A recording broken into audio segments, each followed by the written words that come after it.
What's up guys, welcome to Cherry Garage, and here's 5 things that you need to do before you take your car on a road trip.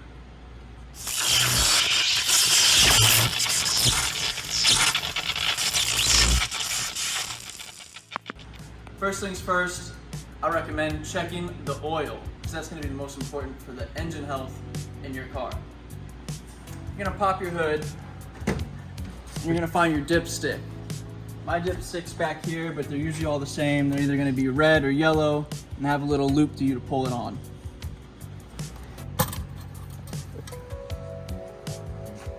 You want to wipe it off first so it's clean.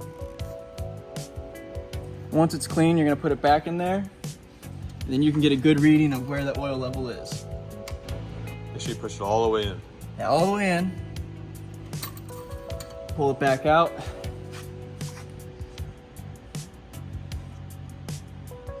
It's kind of hard to tell. You can see it's some high on that side.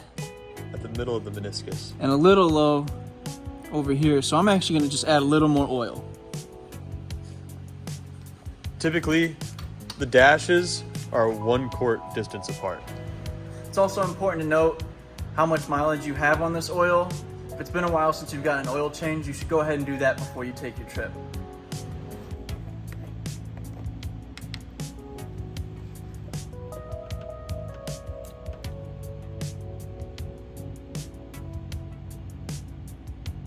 So the next thing you want to do after you check your engine oil is you want to check your engine coolant. So on mine, I actually have a reservoir expansion tank. You'll either have an expansion tank like this, or you'll just have a cap on the radiator itself. Which you just want to make sure that that's at a good level. So this is just an overflow tank, but as you can see, there's a room for a little extra fluid. So I'm going to add just a little bit to be safe.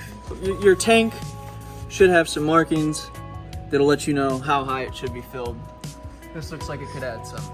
It is worth noting that you need to make sure you get the proper coolant for your car. Commonly, a lot of the Asian vehicles will have the same coolant, a lot of the European cars will have the same coolant, and a lot of the American cars will have the same coolant. But go ahead and check with your manufacturer to be sure. Alright, so if you don't have coolant, you can actually add distilled water to pretty much any cooling system.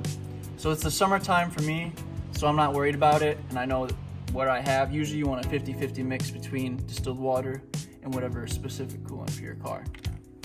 So I'm going to give you a quick bonus one too while you're looking at your fluids. It wouldn't hurt to make sure that your washer fluid reservoir level is at a good spot, because you might run into a lot of bugs on that road trip, and it is nice to be able to wash your windshield between your fill-ups. Now the next thing you want to do is inspect your engine accessory belt. If you lose that on the trip, you're in bad news. So I got a light out, and hopefully we can find an angle for you to see it. You just want to make sure that there's no oil leaking on the belt, and you don't see any obvious fraying or decaying, cracking, dry rot, anything like that. That would be an area of concern for sure.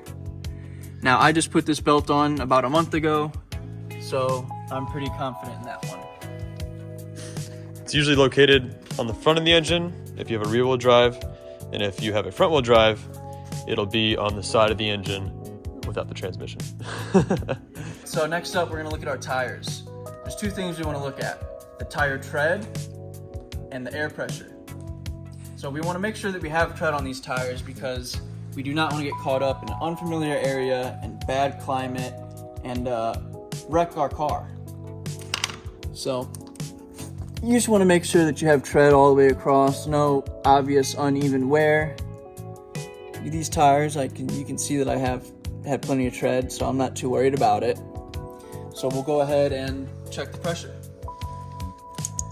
Check your pressure. You just want to undo one of your valve stems. You can get a digital pressure reader like this, and they also have the old school analog ones.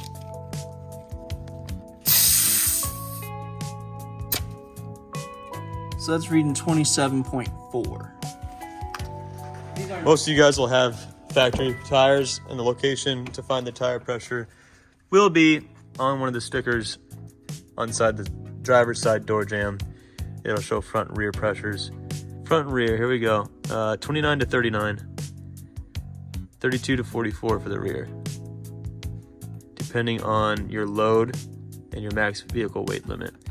So just any range in there, typically 32 to 36 PSI is what you're going for. Yeah. Look at that, right on the money. So put the air in, now we're at 32, happy. We're gonna make sure that all these tires have some air. You can use a normal bike pump for this. Just takes a while. All right, so now the last thing I'm gonna recommend is taking a look at your brakes. Most modern cars are gonna have an indicator or some kind of maintenance interval light that'll show up on the dash to let you know if there's an issue with your brakes. But I'm still gonna recommend you go ahead and just take a quick look at your brake and rotor to make sure there's nothing obviously wrong. Also worth noting, if you're hearing screeching or any kind of loud noises when you're braking, maybe have a professional look at it. Anyhow, let's take a look.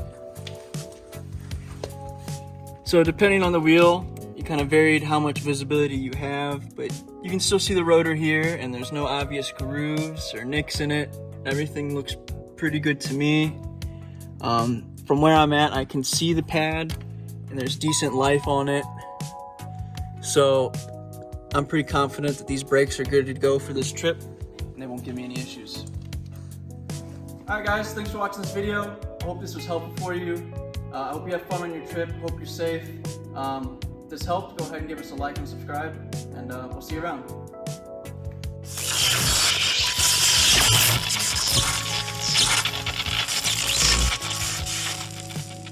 One last bonus tip, guys. Check your windshield wipers. If this rubber is all dry and cracked, it's not going to do you much good out there on the road. So these are easy, quick thing to add right before the trip. Take a look.